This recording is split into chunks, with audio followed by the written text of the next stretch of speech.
Yahweh, right? In the name of his only begotten Son, Yahweh Shai, the world ignorantly calls Jesus Christ. His name means He, Yah, right? Yahweh Shai, salvation, our Savior, our mediator, our high priest, and our way back to the Father in these last days via the God's Holy Spirit.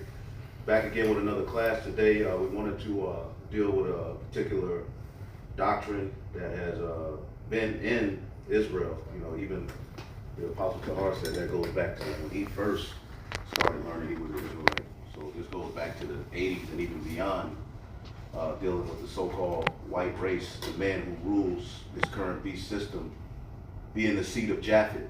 You know, and there's particular angles particular people go. And for years, people have said this. You know, a lot of people have made this claim, you know, but prophetically they've never been able to back it up.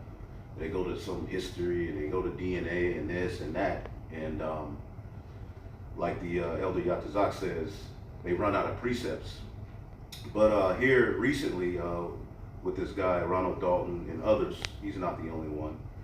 He teaches that doctrine, that the so-called white man is Japhet.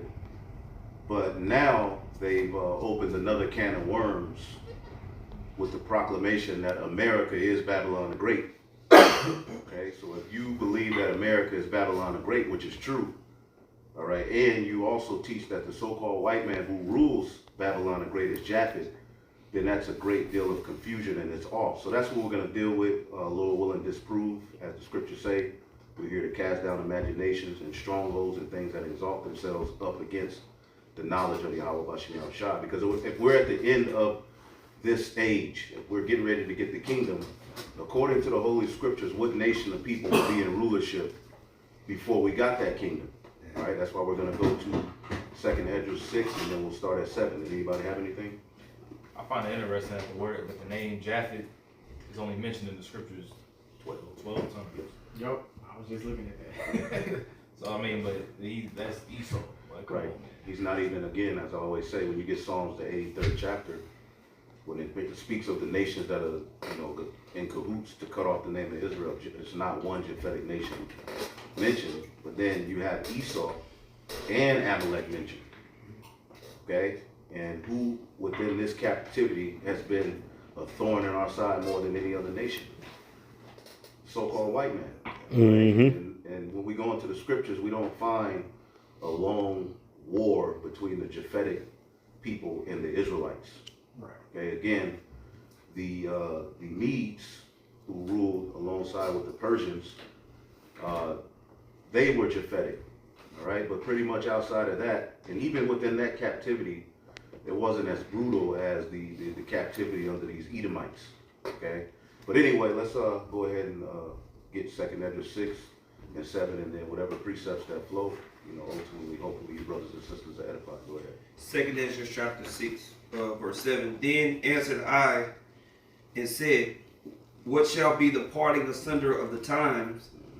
Or when shall be the end of the first and the beginning of it that followeth? We constantly hear about this kingdom, the kingdom of heaven. We always talk about the kingdom. And as we should be asking, Esdras was asking back then, all right, so when are you going to get rid of the heathen ruling? He complained about this in various scriptures. Even later on in this chapter, I believe, he's like, you made the world for our sakes, but why don't we possess an inheritance? Like, dang, when, how long? When we go get the kingdom? Well, that's what he's asking right here. When shall be the end of the first and the beginning of it that followeth? Go ahead. And he said unto me, from Abraham unto Isaac, when Jacob and Esau were born of him, Jacob's hand held first the heel of Esau. Mm-hmm. For Esau is the end of the world, That's right. and Jacob is the beginning of it that followeth. So Esau is the end of the world, and Jacob is the beginning of it that followeth. So the kingdom of heaven won't come. Somebody get the book of Obadiah, verse 21. The kingdom of heaven won't come lest Esau fall. Okay, so the kingdom of heaven is synonymous with Esau's fall. The Edomites falling leads to the kingdom of heaven. Now, how can that be identified in the Bible? Yeah, it says Esau, but there's a particular kingdom prophetically that we also know has to fall. Okay? get Obadiah first, and then somebody get Revelation. Obadiah 1:21. Yep. Obadiah 1:21, it reads, "And Savior shall come up upon Mount Zion to judge the mount of Esau." And this is dealing with salvation. Okay? And Savior shall come up. Okay? Go ahead. "And the kingdom shall be the Lord's." So the kingdom will be the Lord's after the mount of Esau is judged. The mountains or the mount of Esau represents a government or a power structure. And prophetically, that can be identified as the beast system. Okay, the beast system that would have rulership in the earth. All right, in end time prophecy. All right, and what we'll show you is that rulership will be the revival of Rome. That is the revival of Rome, because who ran the ancient Roman Empire that's concerning the Western Roman Empire? The Edomites. Right. And when you go into history, it ties Edom with Rome. So the revival of that Roman Empire will be the revival of Rome's power, and that's what secretly runs this world. Even this great RESET, which is childish, we even have to say that. Right. It's tied to a group called the Club of Rome. Okay, the Club of Rome and their ideologies is really, going back to dealing with the Malthusianism and, the green agenda. That all goes back to the Club of Rome. So it's the Club Rome really rules this current world. That's right. Okay, and it's openly when you look at the infrastructure, but when you look at even the names of different secret organizations, it's all tied to Rome. You got something? This is the book of Daniel, chapter 7, verse 13 and 14.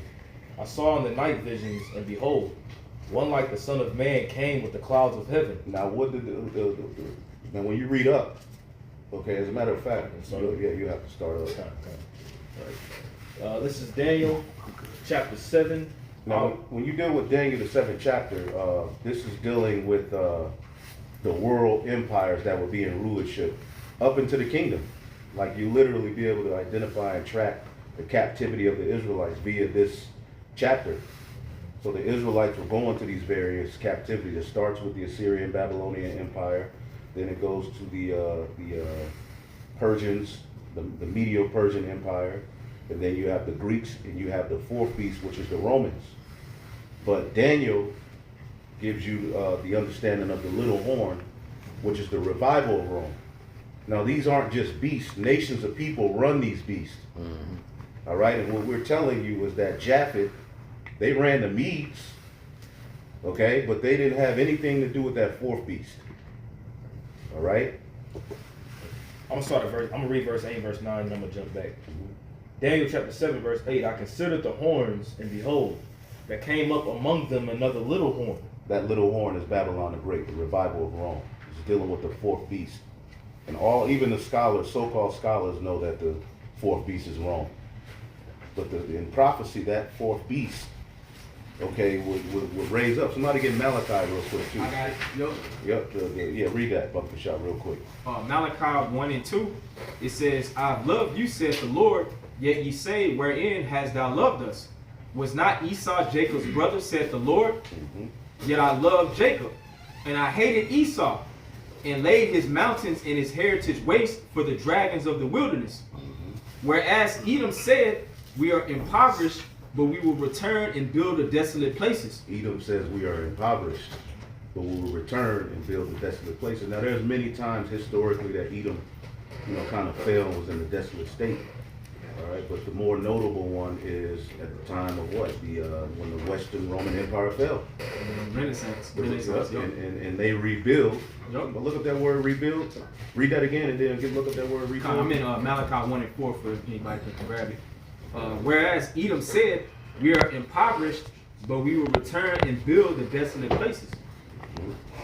Thus saith the Lord of hosts, they shall build, but I will throw down. Right. So I have that word return. And then somebody look up the word renaissance. This is that word return in the Hebrew, shawab. To return, to turn back, to return, to go back, human relations, spiritual relations, to repetition, to restore, refresh, All right, and what we're telling you is that when you go into history, when the Roman Empire fell, which we can get some history that ties Edom to Rome, the rebuilding of that, starting with the Renaissance, that's the Edomites. That was the Edomite power structure being born back into the earth. And that's what this is talking about in the book of Malachi. Okay, go ahead.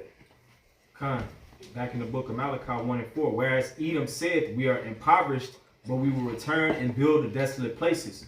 Thus said the Lord of hosts, they shall build, but I will throw down. Right, and he's going to throw down via what he does to Babylon the Great. And that word return also means to bring back, to refresh, to restore. And ancient Rome was restored into the earth, all right, via the Renaissance period, which means rebirth, that led all the way up to what we're living in now, which is America, NATO, and the EU. That's the Roman Empire restored in the planet Earth, and it rules the earth. And it's not ran by Japhethic people. That's what we're going to show you. But go ahead, some more. And they shall call them the border of wickedness, and the people against whom the Lord hath indignation forever. Right. There you go. All right, so going back.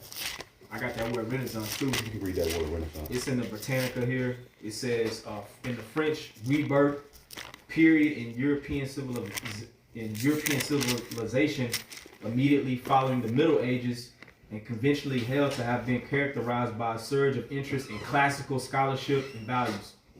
So like you were saying, return to the classics last night. Right. You know, Roman architecture, right. You know, history and stuff like that, culture.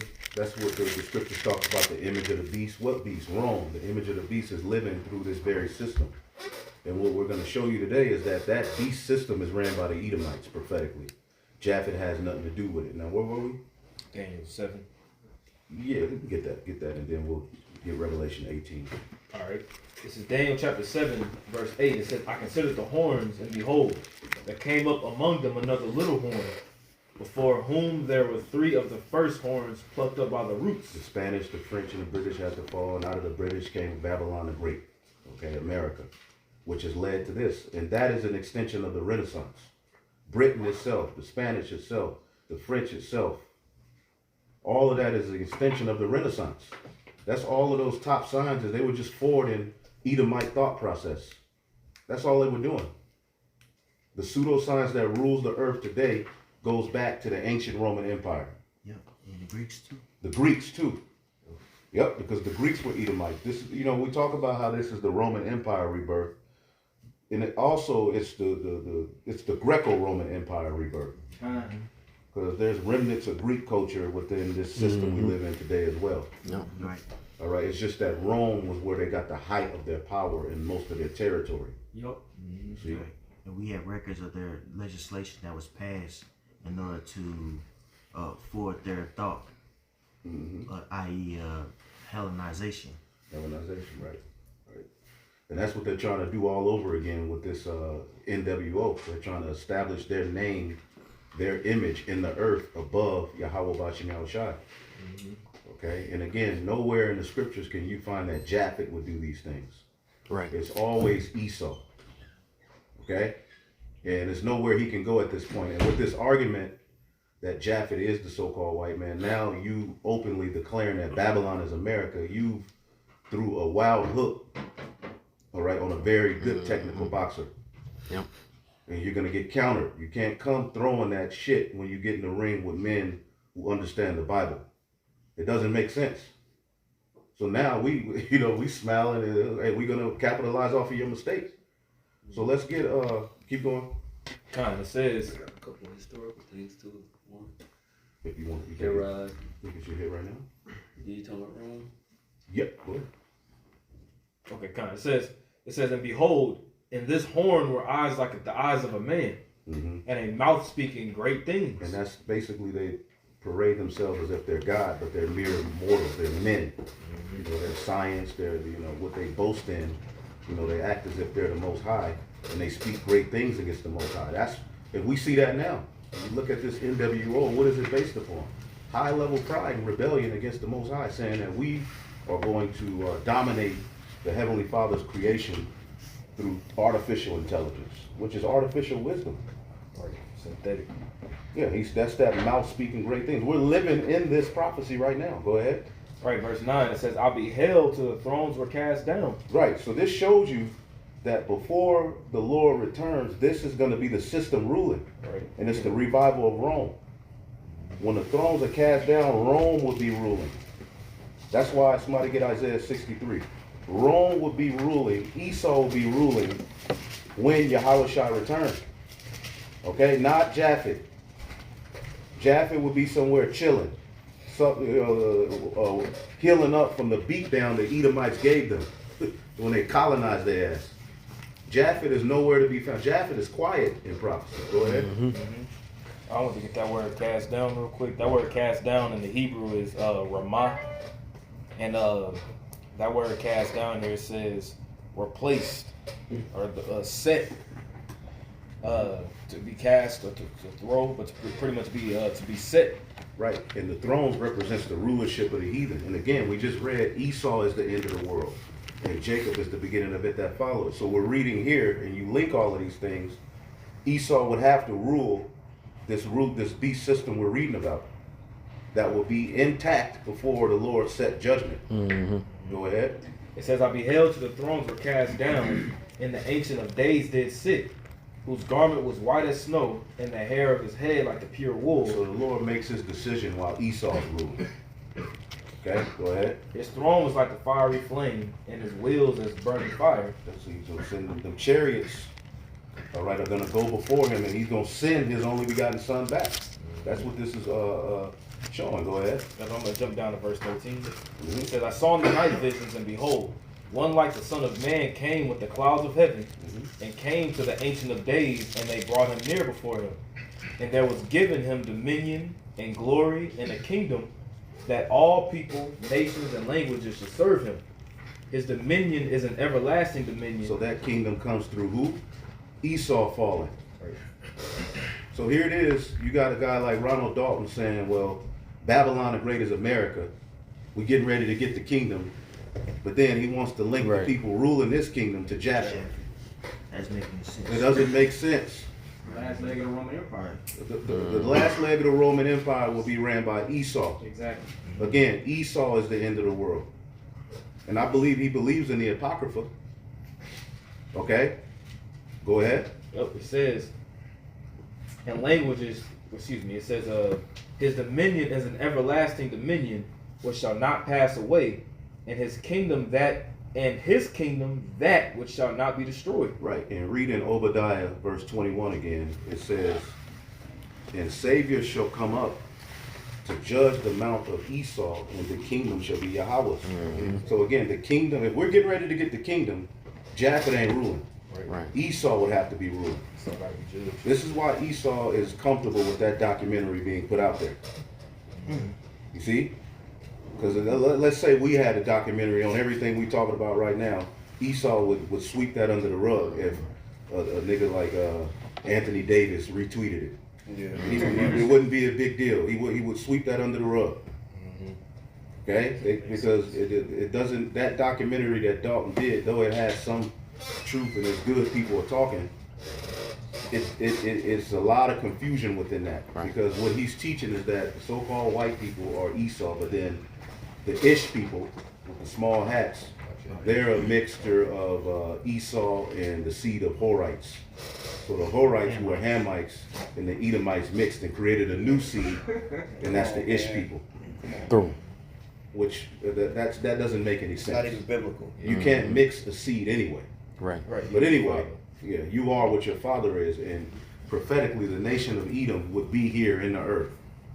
Okay, and the Ish people are of the seed of Edom. They're just another tribe of Edom. It's like you got 12 tribes of Israel, you have particular tribes of Esau. Yep, the Dukes of Edom. Right?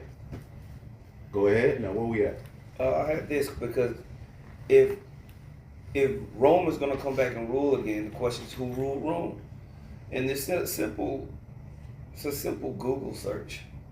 You read here in Matthew 2:1, it says, now when Yahushua was born in Bethlehem of Judea, in the days of Herod the king, behold, there came wise men from the east to Jerusalem. Who is Herod? You look up Herod. Now I'm just typed in Herod. I'm at AmazingBibleTimeline.com, and you can find this in many places. Herod the Great, an Edomite, rules Palestine is the name of the article. It says Herod the Great was born in the land of Idumea or Edom around 74 BC, which is about when he appears in the Bible timeline chart. He was the son of Antipater of Idumea, who was a high-ranking official for Hyrcanus II. Herod was an Edomite that had adopted the customs of the Jews. Right, because John Hyrcanus, which was of the Hasmonean dynasty, Boom. for political reasons, he forced all of those Edomites and other nations that were around to become Jews. Because in order to fight in the military and pay taxes, you would have to be a Jew. So he was like, all of y'all, you know? So that was the beginning of the so-called white man calling himself a Jew. But then there was a Roman emperor who eventually, as they mingled and wiggled around, gave the Herodian dynasty dominion over Judea. Okay? General Pompey, I believe. Right, yep, Pompey. And then what did they do? Herod declared himself king of the Jews, but he was an Edomite, which goes back to an age-old war that started in the womb of Rebekah. Really, it goes back to the garden. It goes back to the seed of Cain versus the sons of God. But when there were twins in her womb, all right, and Jacob got the blessing eventually, and Esau was mad. So historically and biblically, there's always going to be friction, and prophecy-wise, there's always going to be friction between these two people. These two nations of people are going to always be at odds, and Esau has always wanted that birthright. Why do you think he was there at the time of when the Persians were ruling? Right. What led to Purim. All right, he was there trying to get Jake destroyed. He's always tried to destroy us. Okay? You got something else? Yep, just following up what you said. It says, Herod was an Edomite that had adopted the customs of the Jews. In the past, the Edomites were ancient enemies of the Jewish people, but they no longer were relevant as a people during this era, as many of the Edomites were absorbed into other cultures of the time. They had been doing that. It says, the Jews had conquered these people around 140 BC and forced many of them to accept their religion or to leave the region. Though many Jewish people didn't care for foreigners worshiping God and adopting their customs, Herod was made governor of Judea when he was 25 years old. Hyrcanus II was king of Judea during this era in history, and his throne was usurped by his nephew Antagonist. Herod lost his power as governor and he fled to Rome to appeal for help. The Roman Senate supported his cause and ended up making him the new Jewish king. And see, a lot of people get confused because one of them is calling themselves the Herodian, the other one calling themselves Romans, one calling themselves Greeks, some were still calling themselves Idumeans. They're all Edomites. They're Even all unto this Edomites. day. Ain't they calling them? They fighting right now. Ukraine, Russia, it's all Edomites. French, all that, yeah. French, they're all Spanish. Edomites, man. But the original inhabitants of these lands, the Greeks and the Romans, were Japhetic. Right. You see? Go ahead. Yeah. That's right. Yeah, something. No, I was just saying, come. It says, the Roman Senate supported his cause and ended up making him the new Jewish king. Herod went back to Judah in 39 BC and married Antagonist's niece so that he could have some legitimacy to the throne and the Jewish people. So he married a Jake woman. That's crazy, man. It's crazy to see the same thing going on now because the Orthodox Jews say that the bloodline comes from the mother. That was a way for them to gain power. And also with them Judaizing people, you see the same thing with the situation that happened in East Africa, Ethiopia, the conflict. And then they allowed a lot of them to get in and said, well, okay, you guys are the tribe of Dan. Yeah. Yeah, you guys. Right. It's the same concept. Same concept, right. Boom. It says Herod went back to Judah in 39 BC and married Antagonist's niece so that he could have some legitimacy to the throne and the Jewish people. He had to end up banishing his wife Doris and their son to pull this off. In 36 BC, Herod defeated Antagonist and was finally able to claim the throne. So Right, and you read, there's different Herods. You know, Oh, yeah. Herod at the time of Yahushua was different than the Herod who had John the Baptist's head cut off. And then you keep going, you have Herod Agrippa, when Paul was, being accused of the Jews. That Agrippa, he was of that line too. He was of that lineage. all Edomites. All Edomites. Now, when you get Revelation, the 12th chapter, somebody get that real quick. Because what did Herod do? What's the notable act he did? He was trying to kill. There you go. Yahushua. He was trying to kill Yahushua. Now watch what prophecy does here in Revelation 12. Go ahead. Start verse 1. Maybe just jump back to verse 3. Start at 3. Yeah. Revelation chapter 12, verse 3, it says, "And there appeared another wonder in heaven, and behold, a great red dragon." A great red dragon. Now who's red tied to in the Bible? Esau. Esau. Right? So what would this red dragon do? It says, having 7 heads and 10 crowns, and 7 crowns upon his head. Mm-hmm. And his tail drew the third part of the stars of heaven. Now who's the third part of the stars of heaven for any of the newer brothers? Southern Kingdom. Southern Kingdom. Judah, Benjamin, and Levi. They stayed and remained in the land of, Jerusalem, which they called Judea eventually. Go ahead. Right, it says, and his tail drew the third part of the stars of heaven, and did cast them to the earth. Mm-hmm. And the What does cast to the earth mean? They were in a lower state. They were in captivity pretty much. They were vassals to the Roman Empire. Okay, and this is why you have various zealots trying to fight. Like, hell no, we ain't going to be under the rule of these devils. But the fourth beast had to rule. Go ahead. Right, it says, and the dragon stood before the woman which was ready to be delivered, for to devour her child as soon as it was born. There you go. The dragon is tied to this, the same dragon that's speaking of in Revelation 13. And it says the red dragon. These are Edomites. Okay, and this is ultimately the seed of the serpent against the seed of the woman all over again. That particular theme is all throughout the scriptures. Now, some more. I just find it interesting how pretty much Egypt did the same thing too, and how Paul links Pharaoh to Esau in Romans the 9th chapter. Japhet don't fit nowhere in there. Right. You know what I'm saying? Yeah, and one of the other reasons is that they say Japhet is the so-called white man. Somebody look up the term Ashkenazi Jew. Now in the scriptures, Japhet had sons. Get this point real quick. Somebody get the book of Genesis 10.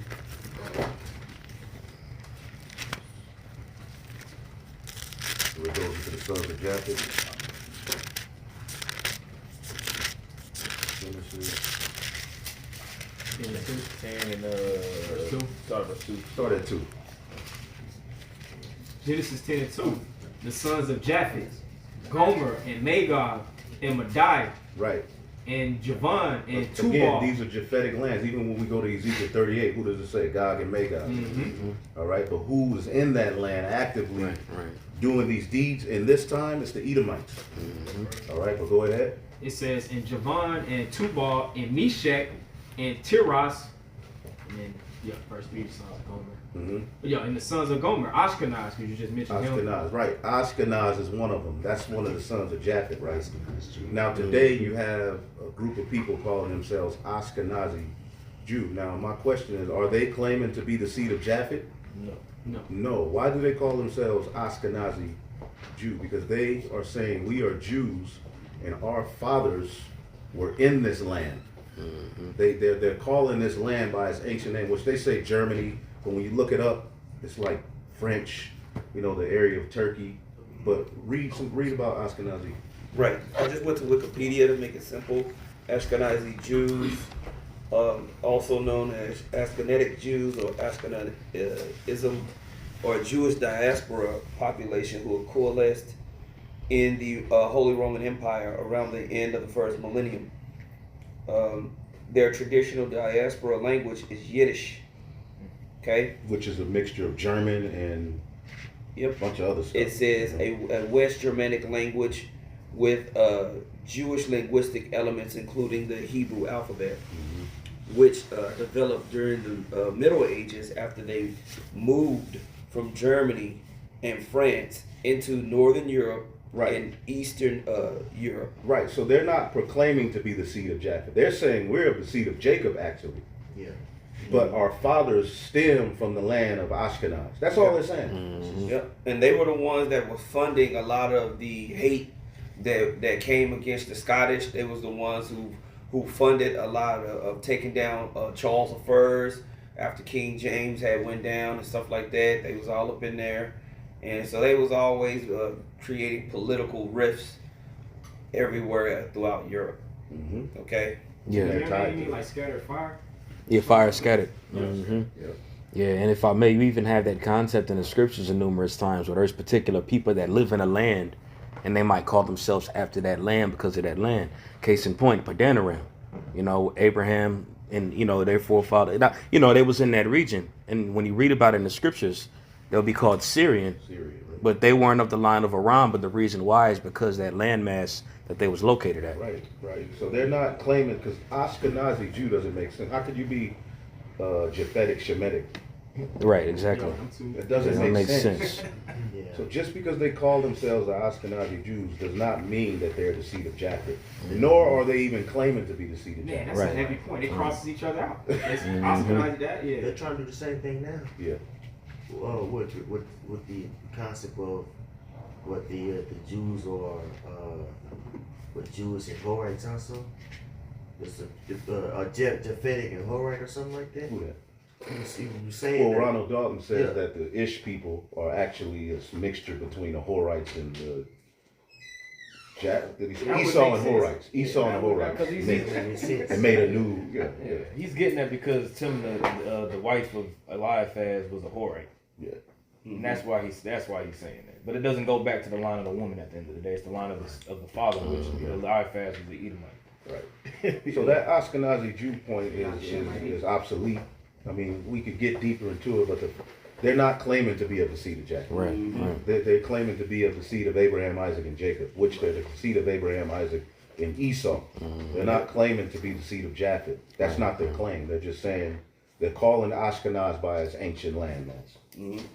Go ahead. In the rabbinical term Ashkenazi refers to diaspora Jews who established communities along the Rhine in western Germany and northern France during the Middle Ages. Upon their arrival, they adapted traditions carried over from the Holy Land, Babylonia, and the Western Mediterranean to their new European environment. There you go. And remember, we just read John Hyrcanus at that time. Edomites started calling themselves. Yep, yep. The family line of Herod called themselves the Jews. Yep. And that's why John the Baptist was cursing Herod out. The same thing we're doing is what John did. If you call yourself if you a Jew, then why are you committing sin? It's basically the same thing we're saying. Go ahead. In the late Middle Ages, due to widespread persecution, the majority of the Ashkenazi population steadily shifted eastward, moving out of the Holy Roman Empire into the areas that later became part of the Polish-Lithuanian Commonwealth. Now this is where you're starting to study the Crusades and the wars of the Crusades. And it was all about this Christian, Jewish, Muslim battles that were happening throughout all the lands. And then you get the stories of the Templars and them protecting so-called Jewish people and all that type of stuff. Okay? Polish-Lithuanian Commonwealth. These areas today comprise parts of present-day Belarus, Estonia, Latvia, Lithuania, Moldova, Poland, Russia, Slovakia, and Ukraine. Over the course of the late 18th and 19th centuries, those Jews who remained in or returned to historical German lands generated a cultural reorientation under the influence of the I can never say this word, Haskai, and the struggle for emancipation, as well as the intellectual and cultural ferment in urban centuries. They gradually abandoned the use of Yiddish and adopted German while developing new forms of Jewish religious life and cultural identity. Okay, so yeah, it's a lot of history that goes into them marrying in, getting political power, begging, you know, the victim and the how you say it? The victim and the villain. The victim and the villain, you know. Right. and eventually that group of people, you know, they're linked to the Khazars too. There's a lot of history, which we ain't gonna go into all of it, because really to seal the deal on this topic is to follow prophecy. Yep. That's it. More than anything, because again, the Edomites are linked to Babylon the Great. Again, we read Esau is the end of the world, and when we get Revelation 18, somebody else got a point real quick? I had something from And that. Isaiah 63. Yep, get that too. Yep. I'll read this. This is from Arthur Koestler, the 13th tribe, and I'm gonna read apart from page 228 going into 229. It says, for the sake of piquantry, it should be mentioned that the Ashkenaz of the Bible refers to a people living somewhere in the vicinity of Mount Ararat and Armenia. Now, what is Ararat? Turkey. Yep. All right, go ahead. The name occurs in Genesis 10:3 and 1 Chronicles 1:6 as one of the sons of Gomer, who was a son of Japhet. Ashkenaz is also a brother of Togarmah and a nephew of Magog, whom the Khazars, according to King Joseph, claimed as their ancestor. And this is why one who is spiritually discerned must break down the Bible. Right. Because you see these names and you just automatically think it's talking about the you know, you have to understand how to discern. Mm-hmm. And people see that in Ezekiel 38, Gog, Magog, and they think it's automatically talking about the seed of Japhet. No, it's the Edomites. The scriptures talks about how they would take lands from particular nations, oppress a man in his heritage. That's what they're doing. Worldwide, they've done this. The Edomites, go ahead. So and another thing is, like, if that's the case, if Ashkenaz if they're saying that those are the Jews, how come in prophecy it calls for Ashkenaz to team up with the Medes that destroyed Babylon? There you go. There you go.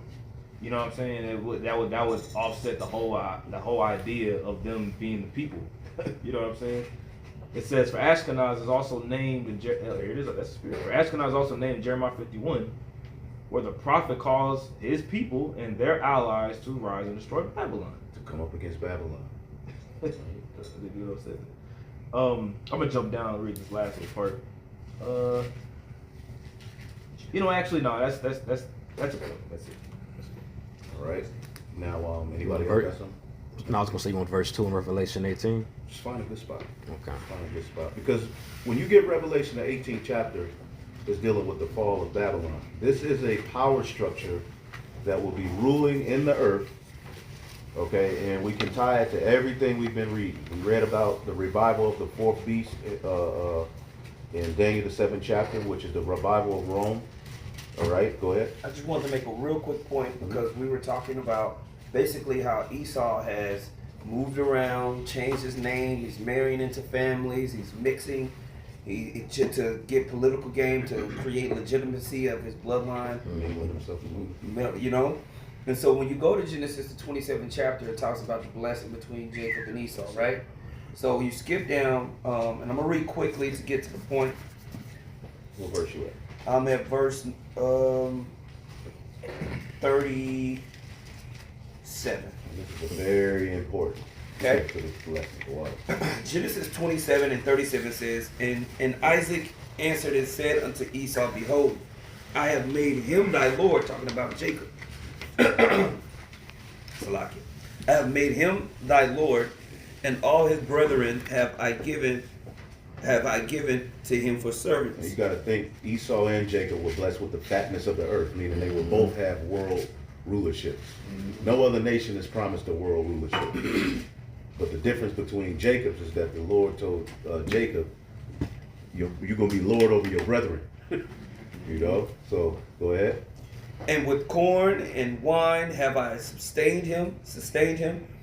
And what shall I do now unto thee, my son? And Esau said unto his father, Hast thou but one blessing, my father? Bless me, even me also, O my father. And Esau lifted up his voice and wept. And Isaac his father answered and said unto him, Behold, thy dwelling shall be the fatness of the earth, and the dew of heaven from above. And by thy sword shalt thou live, and shalt serve thy brother. And it shall come to pass that when thou shalt have the dominion, thou shalt break his yoke from off thy neck. And Esau hated Jacob because of the blessing wherewith his father blessed him. And Esau said in his heart, the days of mourning for my father are at hand. Then will I slay my brother Jacob. Now, in verse 40 it says, and it shall come to pass that thou shalt have dominion, right? I always like to go into this word dominion. Right, so Isaac is promising Esau, you're going to rule the world at one point. Mm-hmm. Right. But you're going to do it by the sword. Yep. You know? This word, you're going to rule the world, right? You're going to basically have the fatness of the earth, and you're going to have the dominion. When you look up that word dominion in the Hebrew, the word is rarad, right? And when you go to this word, it says to wander restlessly, roam, right? To roam about. And so, and you see, this is how Esau has been able to use the sword, get up into different nations, take resources, create wars, and then get the dominion. You need to keep it that home. You need to keep it that border of wickedness. The border of wickedness. Who does that? Right. Who's doing that? That's Esau. The prophecies are identifying markers of who's who, Right. what's what, where's where, and how's how. Esau is the so-called white man that's been using his sword, having the dominion by wandering into different lands, reestablishing borders, corrupting the people, and doing what he's got to do. And he's perpetually hated Jacob. He's perpetually hated you so-called Negroes, Latinos, and Native Americans. Why? Because of the blessing. Okay? So he made the vow to kill Jacob, but he didn't get to. Mm-hmm. You know what I'm saying? And the prophecy said that it was going to be two nations, two manner of people. Those are the stars of the show, man. That's it. Those are the stars of the show. Right. Yeah, you got extras and people that walk by.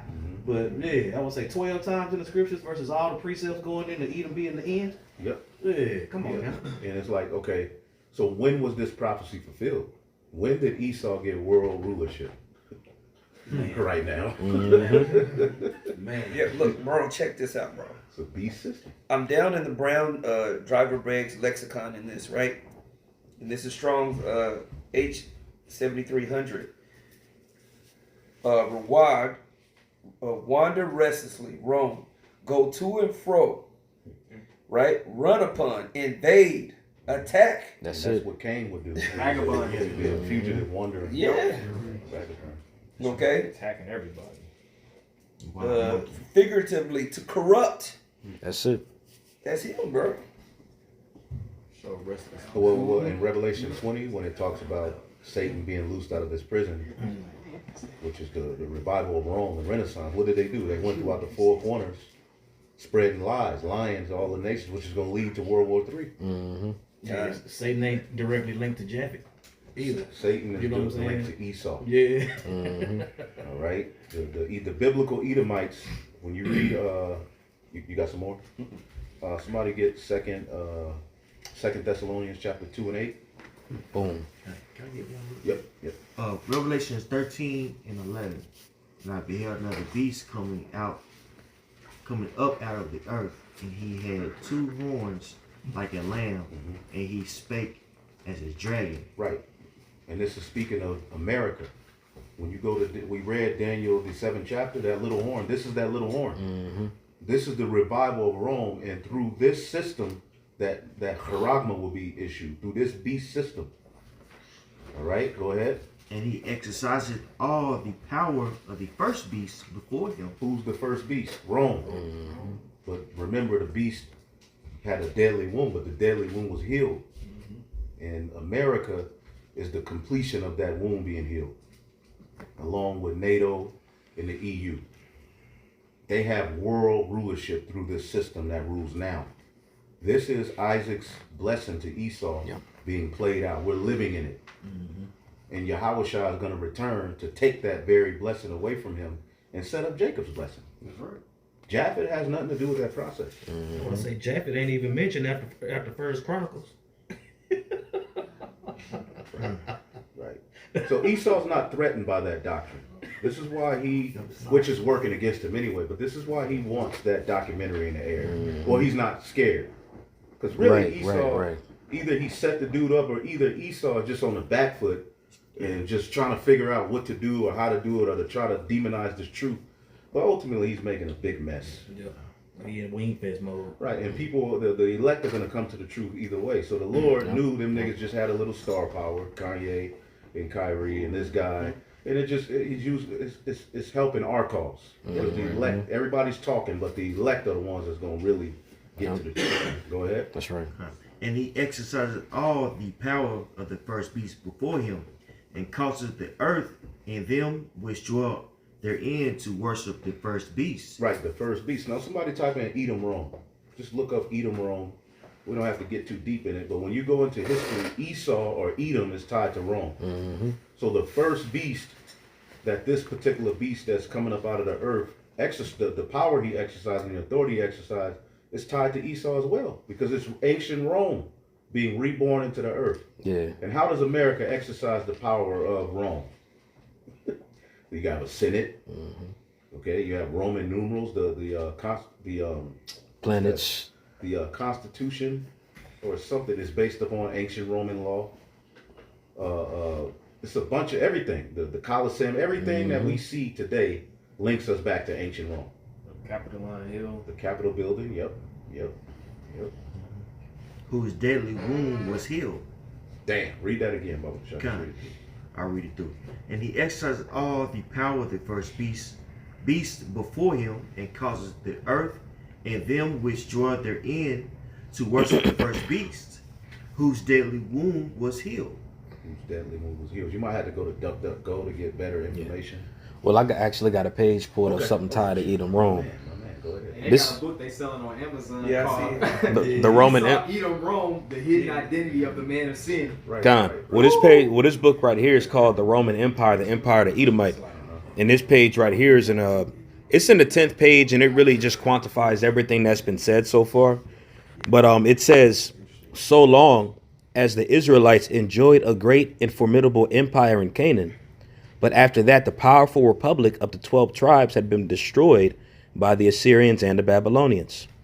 They wonderfully increased in numbers and in strength, extended their dominion to the west, and this is talking about Edom right here, all right, subjugated Italy, founded Rome and the Roman Empire, and at length entirely overturned the Jewish state, which is what brothers went into, how they infiltrated, when they converted into Judaism, not Judaism, but our beliefs.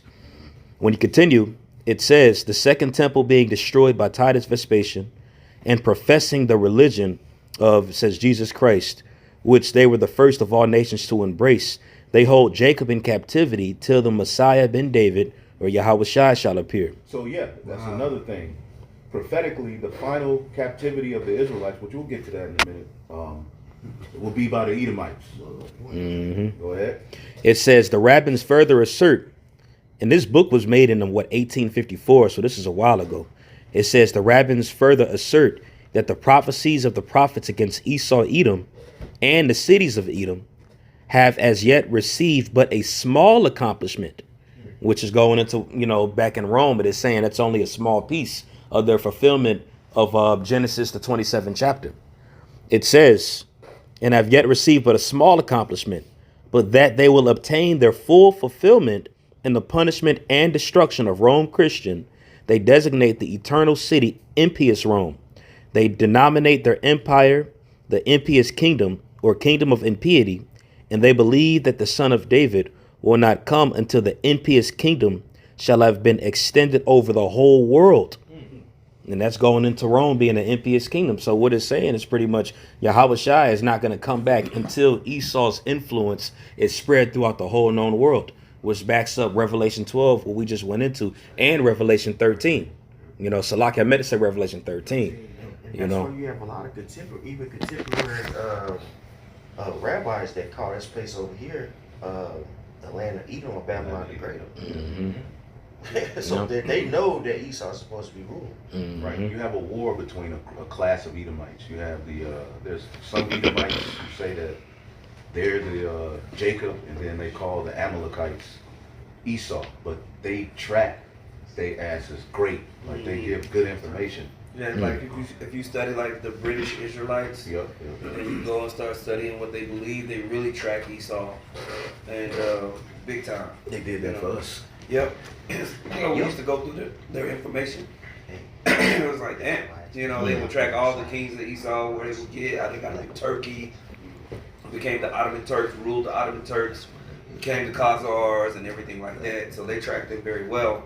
And these Talmudists here that wrote that, you know, a lot of those Talmudic rabbis, but basically they equate Christianity at that time with, because you got to remember over the course of time, Christianity got infused with all types of idol worship. Modern Christianity is nothing but, you know, Egyptian, Babylonian, Persian, Greek, and Roman idol worship. You know, right now we're in that season.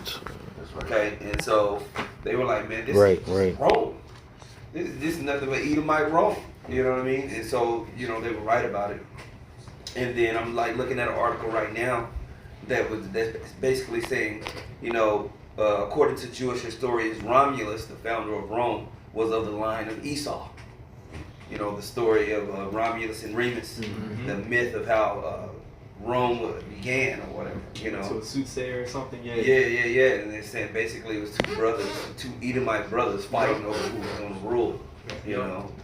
And so, yeah, man, they track and trace it for sure. Man, I got a quick precept for you. Let's go check. This is Lamentations chapter 4, verse 22. It says, the punishment of thine iniquity is accomplished, O daughter of Zion. He will no more carry thee away into captivity. He will visit thine iniquity, O daughter of Edom. He will discover thy sins. And when you go into that word visit here, let's see, I just had to pull it up. Esau is the end of the world. There you go. That's the same. That's Esau is the end of the world. The final captivity of the Israelites is that fourth beast, is Babylon the Great, which we'll touch in Revelation, the 18th chapter real quick and get a few other precepts. But there you go. Boom. Right there it proves that the Edomites are the last people who would have us in captivity. Yeah. When you go into that word visit in Lamentation 4 and 22, the word is paquad in the Hebrew. And it says to pay attention to, or to observe, or to seek. Just as what he just went into, how they carefully documented who Esau was and where he was going to be at. That's just an example of that precept right there. You know, the Lord to use certain particular people to be able to, I mean, we tracked him down through the spirit, but the Lord used particular people to actually track him down from where he is to help point his ass out. You know, that's it on that precept.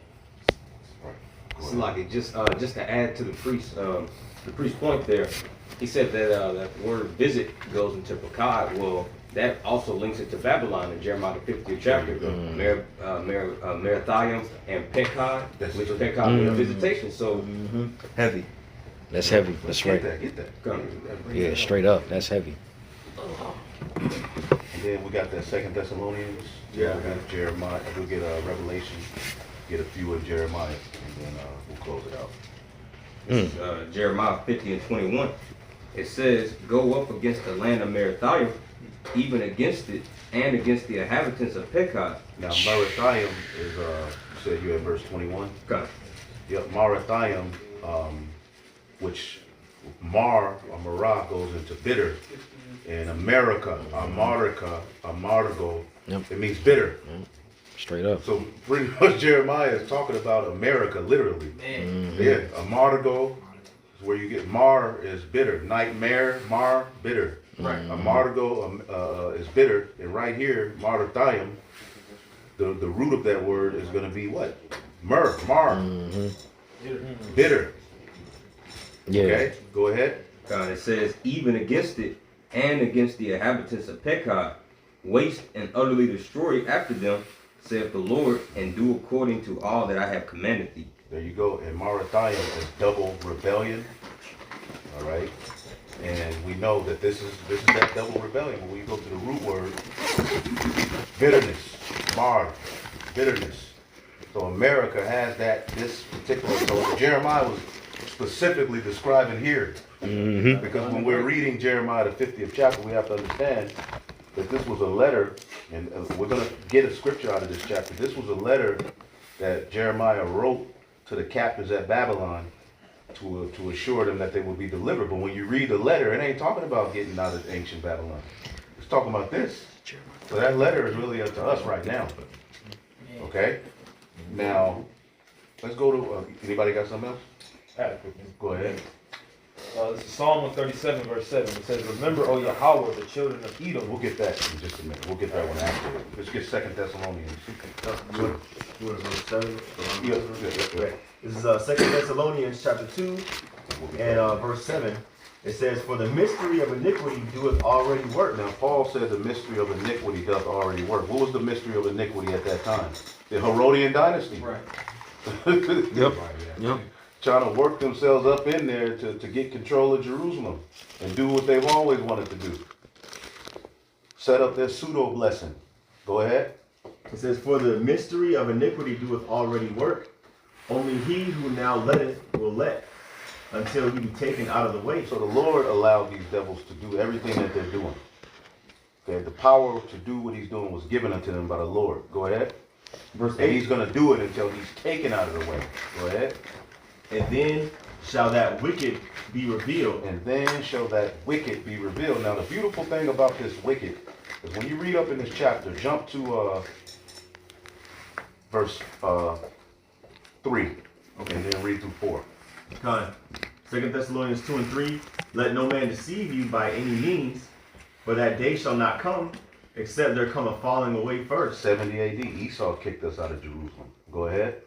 And that man of sin be revealed, the son of perdition, Mm-hmm. who opposeth and exalteth himself above all that is called the Most High, or that is worshipped, so that he as the Most High sitteth in the temple of the Most High, showing himself that he is the Most High." There you go. He would be in the temple of the Most High. Now, what is the original temple of the Most High? The Garden of Eden, which happens to be Jerusalem. So the man of sin that will be revealed will be in the Holy Land. In end time prophecy, he will be literally in the land, showing himself that he's the children of the Most High, boasting of himself against the Most High. All of these things lead to the people who rule now. Now jump back to verse 8. Gone. Dropping down to verse 8, it says, "And then shall that wicked be revealed, whom the Lord shall consume with the spirit of his mouth, and shall destroy with the brightness of his coming. Even him whose coming is after the working of Satan." There you see, even him who's coming, he came to do Satan's will. That's what he came to do. And he did a good job. It's just that you're at the time of Satan, your Satanism. Go ahead. It says in the middle of verse 9, even him whose coming is after the working of Satan with all power and signs and lying wonders. And what's that word power? I mean, what's that word lying? Pseudos. Who rules the earth by pseudoscience? Esau, Edom. Not Japeth. This ain't talking about Japhet. This is talking about Esau, Edom. That old serpent called the devil and Satan, and it links him to the dragon. The dragon is tied to the old serpent, which is the devil and Satan. So it all makes sense when you link the Bible prophetically. Go ahead. It says in verse 10, "And with all deceivableness of unrighteousness in them that perish, because they receive not the love of the truth, that they might be saved." Right, and that's what Esau would do. He would come with lies. Revelation 20 real quick, and 7. God, I'm already here. This is the book of Revelation, chapter 20, verse 7. "And when the 1,000 years are expired, Satan shall be let loose out of his prison, and shall go out to deceive them." Now, we just read that it's a particular man that's tied to Satan. Satan just means adversary. So this ain't talking about no damn red.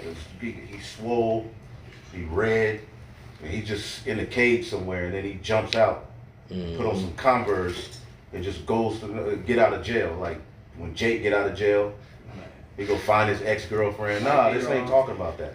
This is what we were talking about, the Renaissance. Right. Because for 1,000 years, Esau was destitute. He was a caveman. People didn't trust him. He was looked down upon. All right? That was during the Byzantine Empire. But there was a point where the Lord revived Rome. He revived Esau. Go ahead. God, Revelation chapter 20, verse 8. "And shall go out to deceive the nations which are in the four corners of the earth." See, that's what he did. That's what Esau has done with his power. He's went out through the four corners of the earth, as we read, with the blessing given by Isaac, where you shall have the dominion. You will be all over the place. You will be throughout the four corners of the earth, and what he's doing is going to lead to Gog and Magog Keep going. Gone. It says, Gog and Magog to gather them together to battle, Right. the number of whom is as the sand of the sea. There you go. So their wickedness would lead to the very point where we're at now, where Gog and Magog, which who's in that land is Russia, is leading a rebellion against the West, and the beast system is being broken up. Now, let's get that, what you had in Revelation. Let somebody else got it. That's all. Yep, get that Psalms, and then let's get Revelation 18, and we'll get a few more. This is Psalm 137, verse 7. It says, Remember, O Yahweh, the children of Edom in the day of Jerusalem, who said, raise it, even to the foundation thereof. Which is going to, you can link this up with a lot of times, but, during the time when the Babylonians come through, destroying us, Esau was right there. And Esau also was looking to take us down by way of his policies and his laws now. Not lining up with Psalm 83. Verse 8, it says, O daughter of Babylon, who are to be destroyed. So Edom is tied to the daughter of Babylon. That's how they're going to pay. And this is a prophecy too, because this act that he's talking about, what they didn't even happen until the Babylonian captivity. Right. Keep going. Read 8 again. Right. O daughter of Babylon, who art to be destroyed, happy shall he be that rewarded thee as thou hast served us. So clearly right here, Edom is linked to Esau. So anybody who says that America is Babylon, how can you then say the people who rule it are Japhet? Exactly. When biblically it's the Edomites that's linked to that. Now let's get Revelation the 18th chapter, because what Babylon is the blessing that Isaac gave Jacob. That's really what Babylon is. What does it say in somebody get Jeremiah 51:7? What a blessing that Isaac gave Esau. The blessing that Isaac gave Esau. And you said Jeremiah 51:7. He would go throughout the four corners of the earth, rule, take over, lie, steal. Yep. I got it. Go ahead. This is Jeremiah 51:7, all right? It reads, Babylon hath been a golden cup in the Lord's hand, that made all the earth drunken. The nations have drunken of her wine, therefore the nations are mad. Babylon is suddenly fallen and destroyed. Howl for her, take balm for her pain, if so be she may be healed. We would have healed Babylon, but she is not healed. Forsake her, and let us go every one into his own country. For her judgment reacheth unto heaven, and is lifted up even to the sky. That's Let's it. get Revelation 18. Somebody got something? I have a quick point on just quick scripture. How you just said how America is the fulfillment of Isaac's blessing to Esau. This is Hebrews chapter 11 and verse 20. Let me get in KJV.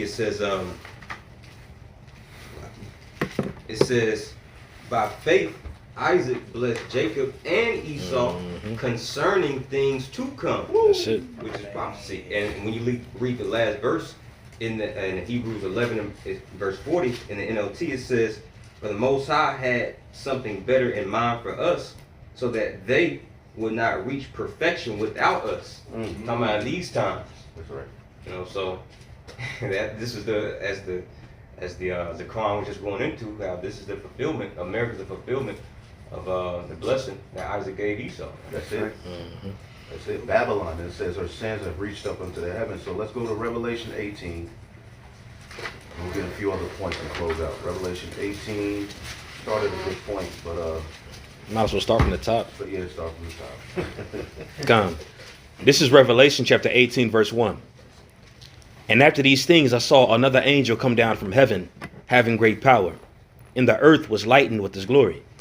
And he cried mightily with a strong voice, saying, Babylon the great is fallen, and is become the habitation of devils, and of and the hold of every foul spirit, and a cage in every unclean and hateful bird. And that's what's going to happen to Babylon. That's why the Lord said, I have made, Esau said they're going to raise up and rebuild, but I'm going to destroy. And it's going to be leave it to the dragons of the wilderness and all of that. That's even mentioned in Isaiah 13. Babylon is directly tied to the dragons. Yep. Same thing that it says in Malachi for Esau. Go ahead. Come. Verse 3. For all nations have drunk of the wine of the wrath of her fornication, and the kings of the earth have committed fornication with her. He transgresses by wine. His philosophy, his way, which is what? Rebellion, Satanism. the adversary. He's adverse to righteousness. And he spread that mindset throughout the whole earth, man. And look what it's led to. Look at the earth. The water's dirty. The air's dirty. Families are broken. Children are rebellious. Food is fake. Technology is taking over. Yeah. Go ahead. And the merchants of the earth are waxed rich through the abundance of her delicacies. Right, because America's a consumer nation. Go ahead. And I heard another voice from heaven saying, Come out of her, my people, that ye be not partakers of her sins, and that ye receive not of her plagues. Right, and that's speaking of when we're actually delivered. All right, but spiritually we come out of her as well by repenting, by turning away from this world. That's how you deliver your soul, not through getting on an airplane. Now, there are prophetically going to be a lot of nations, as we just read in Jeremiah 51, that leave this place. But the Lord never told the elect that the way that we get delivered is fleeing Babylon. This is spiritual, it's a mindset. But we got lessons on that. Go ahead. Gone. Verse 5. For her sins have reached unto heaven, and the Most High hath remembered her iniquities. Reward her even as she had rewarded you, and double unto her according to her works. In the cup which she had filled, fill her double. Right, and go to Lamentations 4 one more time. Okay. Read Lamentations 4 one more time, and then we'll jump down in Revelation. All right. I got it. Gone.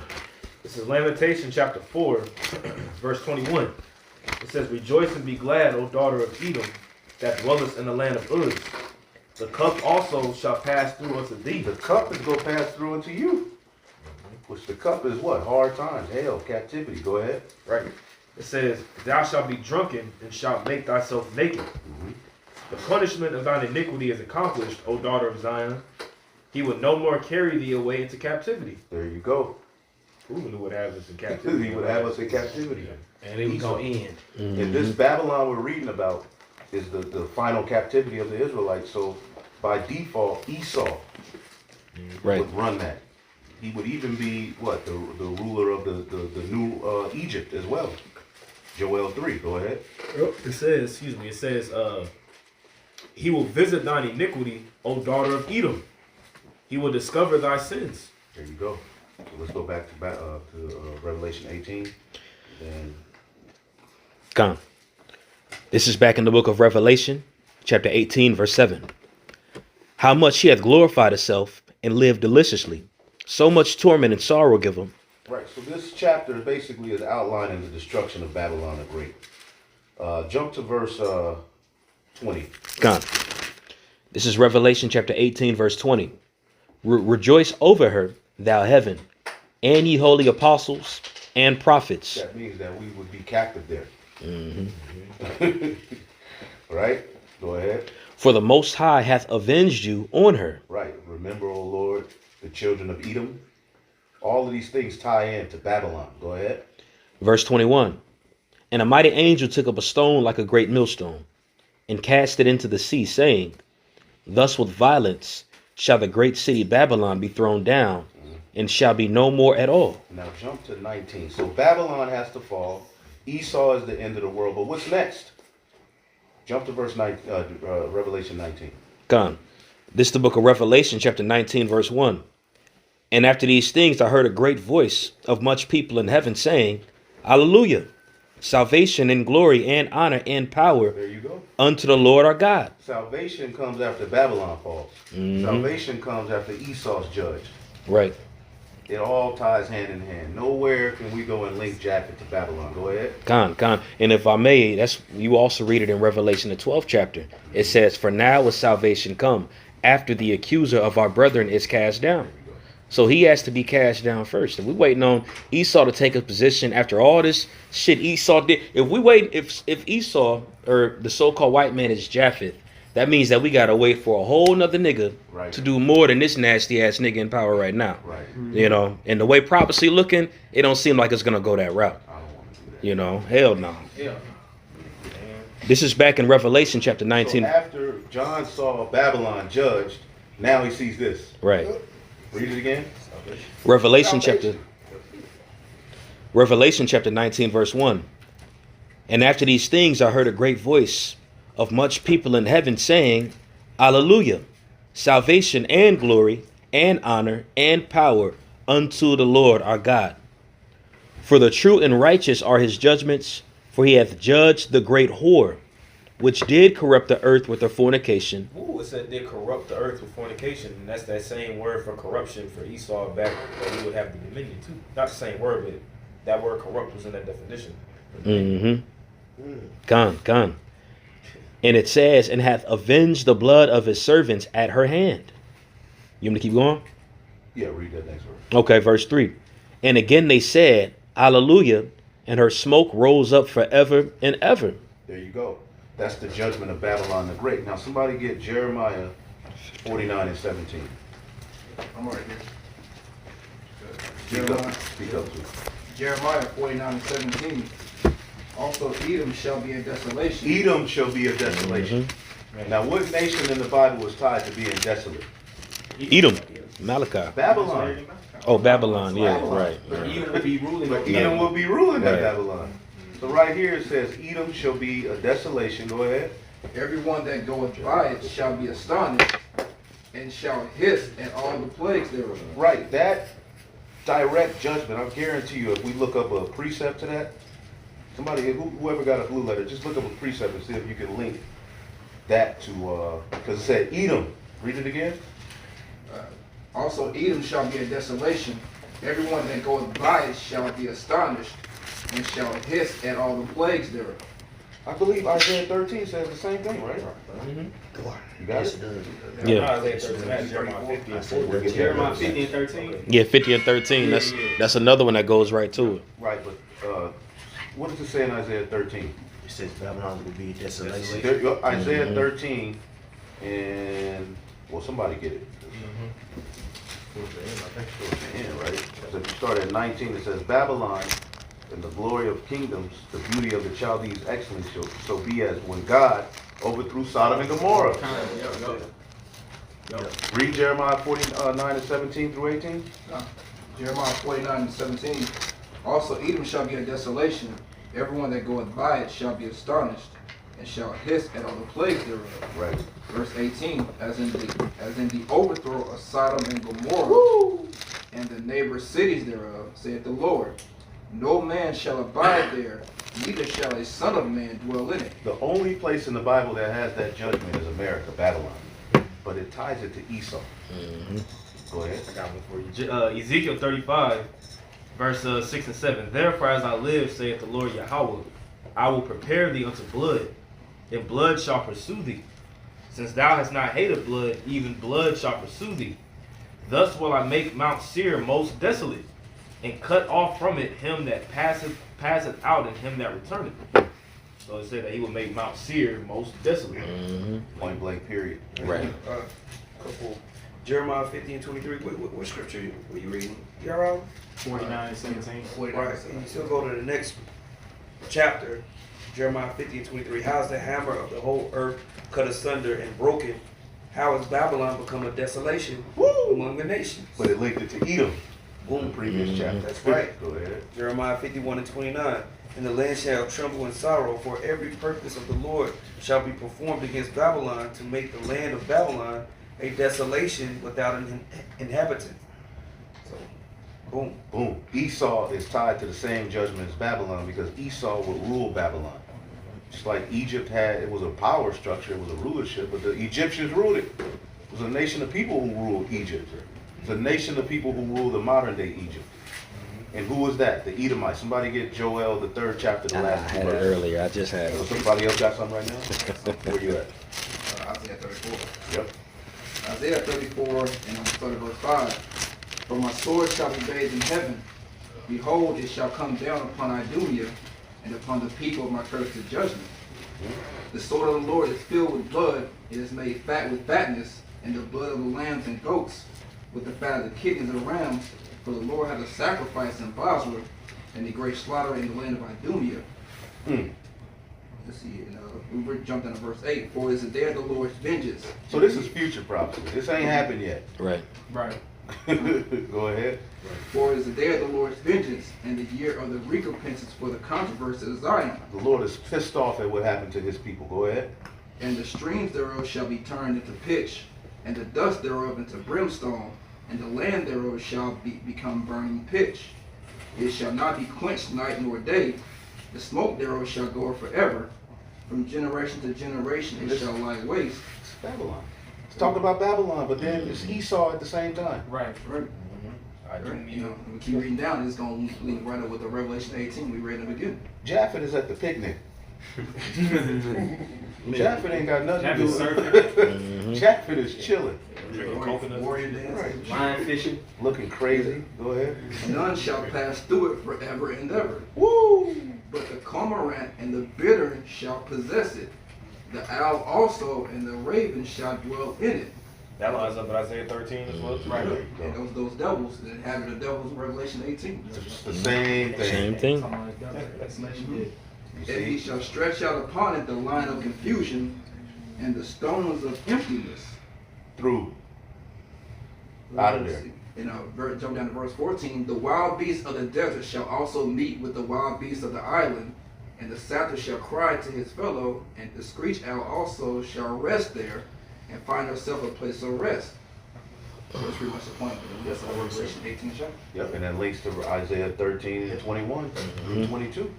And in 34 verse as 22 well. it says, and the wild beasts of the island shall cry in their desolate houses, and dragons shall be in their palaces. But what did it say in the book of Malachi? That's concerning Esau. Once he once he destroyed him. Malachi 1 and 3, and I hated Esau and laid his mountains and his heritage waste for the dragons of the wilderness. So Esau is directly tied to Babylon. There's no way around it. All right. Anybody else got anything? Ain't that Joel, right? This is off of the Jewish American History Foundation. Speak up, officer. This is off of the Jewish American History Foundation article, and I thought it's interesting. It's the origin of Edom and Babylon and Rome. And it goes down to say, one of the paragraphs says, the Spirit of God identifies Edom with Babylon. Remember, O Lord, the children of Edom in the day of Jerusalem, who said, raise it, i.e., to make bare or destroy the temple, as Edom did under the Romans. Even in the foundation thereof, O daughter of Babylon, here we see without any possibility of mistake that Edom is Babylon. That's cut and dry to the point. Edom is Babylon. Yeah. Babylon the Great is the revival of Rome. Like, come on, bro. Okay? And it's Egypt too. Because where did the Greeks and the Romans get their gods from? Sumeria, Egypt, from Ham. Canaan. Mm-hmm. You got something? Yep, this is Jeremiah 50 and 13. Because of the wrath of Yahweh, it shall not be inhabited. And this letter, again, this letter was written by Jeremiah to you. Because when you read in chapter 51, it tells you that as Zedekiah went to pay tribute to Nebuchadnezzar, Jeremiah wrote this letter, and he told Sariah, read this to the captives. As a matter of fact, let's get real quick. Let's get Jeremiah 51 so brothers can know this history. And read, this is dope. Yeah, it is. Read verse 59. Jeremiah chapter 51, verse 59. It says, the word which Jeremiah the prophet commanded Seraiah the son of Neriah, the son of Maaseiah, when he went to Zedekiah the king of Judah into Babylon in the 4th year of his reign. So Sariah was going to go with Zedekiah to pay tribute to Nebuchadnezzar. Sariah was like the gift giver. He had the gifts and everything to give to the king Nebuchadnezzar at this time. So Jeremiah was like, when you go there, read this to Jake. Go ahead. Right. And this Seraiah was a quiet prince. So Jeremiah wrote in a book all the evil that should come upon Babylon, even all these words that are written against Babylon. And Jeremiah said to Seraiah, when thou comest to Babylon, thou shalt see and thou shalt read these words. Then shalt thou say, O Lord, thou hast spoken against this place to cut it off. Now, ancient Babylon, where they were actually in captive, when you read it fell. It was a few bloodshed, you know what I'm saying? It was just a transfer of kingdoms. It wasn't no great destruction. Edom wasn't involved. It was the Persians and the Medes took down the Babylonians. Yeah, and actually Edom politically transferred into the Persian Empire Yep. very well. Yeah, they did. By the time we reached the time of Purim, Esau had places all throughout the lands. You know? Yep. They had all types of political positions, even though Esau was having back and forths out of Macedonia with Persia. You know? And so when you think about with the wrath that came down, you see why, like, man, y'all some whole ass niggas, man. Y'all trying to get up in here. You know? It says that in the editions of Esther, how Haman, the Macedonian, was seeking to try to pretty much assert the throne to establish the Greeks in the power and take the Persians down. Yep. That was, with that whole thing. That's right. Yeah, soon after the Greeks did take them down. Absolutely. So, going back here in Jeremiah 51 and 62, just listen up, Ronald. Then shalt thou say, O Lord, thou hast spoken against this place to cut it off, that none shall remain in it, neither man nor beast, but that it shall be desolate forever. And it shall be, when thou hast made an end of reading this book, that thou shalt bind a stone to it and cast it into the midst of the Euphrates. And thou shalt say, thus shall Babylon sink and shall not rise from the evil that I will bring upon her, and they shall be weary. Thus far are the words of Jeremiah. So he wrote this letter and then said, read it to them. But then this letter didn't have anything to do with that particular captivity. It's reading. Right. It seems like it would be, if you think that's the same captivity, it would be a contradiction to what Jeremiah was telling them to do, and that was to serve Babylon. Right. There you go. Right. So read what you got in 50 and then close it out. This is Jeremiah 50. I'm actually start up at verse 11. It says, So this is a part of that letter. Go ahead. It says, because ye were glad. Because ye rejoiced. Rejoice and be glad, O daughter of Edom. Go ahead. It says, O ye destroyers of mine heritage. That line's right up with Psalm 137 again. It says, ye rejoice. You see, they rejoice when we fail. Right? O ye destroyers of mine heritage, because ye are grown fat as the heifer at grass, and bellow as the bulls. Right? And you can line it right back up with Isaiah 34. There's going to be a slaughter. The Lord has prepared a sacrifice. Right? It says, your mother shall be sore confounded. Going to Great Britain. She that bare you shall be ashamed. Behold, the hindermost of the nations shall be a wilderness. That's America. Hindermost. Yep. It says a dry land and a desert. Because of the wrath of Yahweh, it shall not be inhabited, but it shall be wholly desolate. Everyone that goeth by Babylon shall be established. It shall be astonished and hiss at all her plagues. I'm like, right back up to Revelation 18. Are they gonna hiss at her plagues? 45 and 46. I want to read this real quick. When you go to the Britannica.com, you go to Babylon, you go down in the history, right? Just to prove we ain't just making stuff up, Ronald. It says, when the Persian Archaemenid dynasty under Cyrus II attacked in 539 BCE, the capital fell almost without resistance. A legend is accepted by some as historical that Cyrus achieved entry by diverting the Euphrates is unconfirmed in contemporary sources. Under the Persians, Babylon retained most of its institutions, became capital of the richest satrapy in the empire, and was, according to the 5th century BCE Greek historian Herodotus, the world's most splendid city. Do y'all understand what he's reading? Your brothers, he's reading this because this is how the Neo-Babylonian Empire fell. Right. It didn't fall by fire and just be desolate. People are still there now, all right? But that's why he's reading this. Go ahead. Boom, because it was intact. It was made to be intact. Now, was there wars and fightings and did they get taken down? Yeah. But was it this tremendous desolation that the scriptures are telling you? No. And this is why when you get into Revelation, it talks about this Babylon the Great. and then all of these things are being linked. But at the same time, you have Esau being linked to all of this stuff In too. there. In there. Yep. Okay? Not once have we read Japhet. Right. You know what I'm saying? But did you want to get that? You said 45? Just the chapter he was in the last two verses. It kind of goes.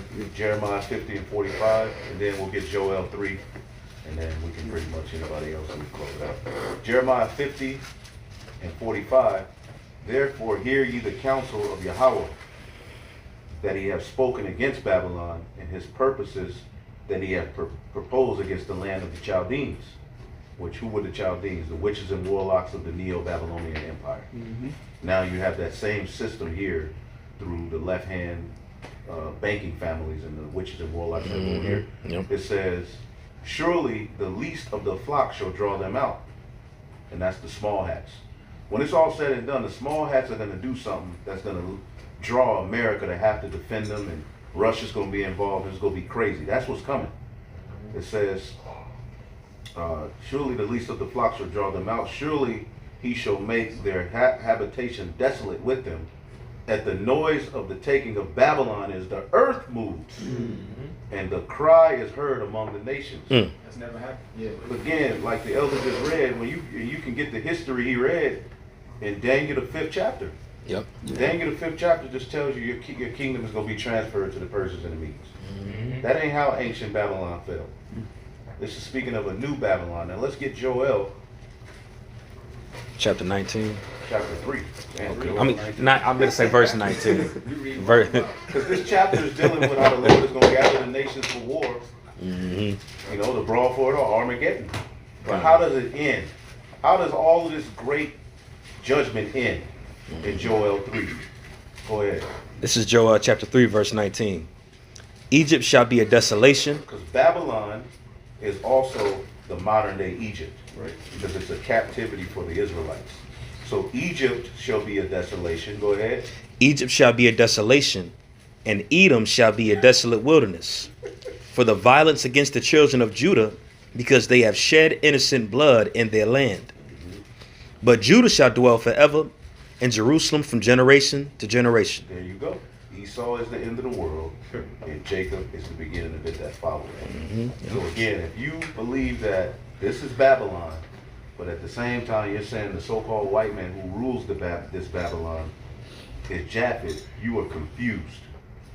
So hopefully y'all were edified. Anybody else got anything? Just if I may, when you read Revelation 19 and 10, it makes sense why it's written the testimony of Yahushua is the spirit of prophecy. Because if you ain't going into these prophecies and such, you ain't going to have no clue what's going on. And when you hear doctrines like this, what Ronald, whatever his name is going into, you'll be easily persuaded if you don't have an understanding of prophecy. And that's another reason why we fell so hard as well and got into the Christian church. You ain't paying attention to those prophecies, you ain't going to know what's going on. That's right. You know. Right, the testimony of Yahushua is the spirit of prophecy. Because we could have went into all kind of history and this and that. But really, all you have to do is follow prophecy. And clearly, this man ruling is Esau. Right. And if he ain't, then we got to go into a whole nother captivity where Esau rules. Exactly. Yeah, fuck that. The end comes through his fall. So I'm sorry. Just to add on to your point, just make this think. So if that's the case, if Japhet is the so-called white man, right? And according to prophecy, Esau has to rule again. Why are you trying to flee to Africa? If that's the case. Man, he in South Africa chilling with them white boys. Yep, drinking his shit, watching soccer, Okay. doing that, dancing the Amapiano. Speaking Afrikaans. Afro beats. So, with that, hopefully our edified will give all praises to the Heavenly Father. Yahweh, Bahashem, Yahushai, Bahashem, Rakakodash. The double honors to the apostles, the elders, and great millstone. Peace and salutations unto thee, like Shalom. Shalom.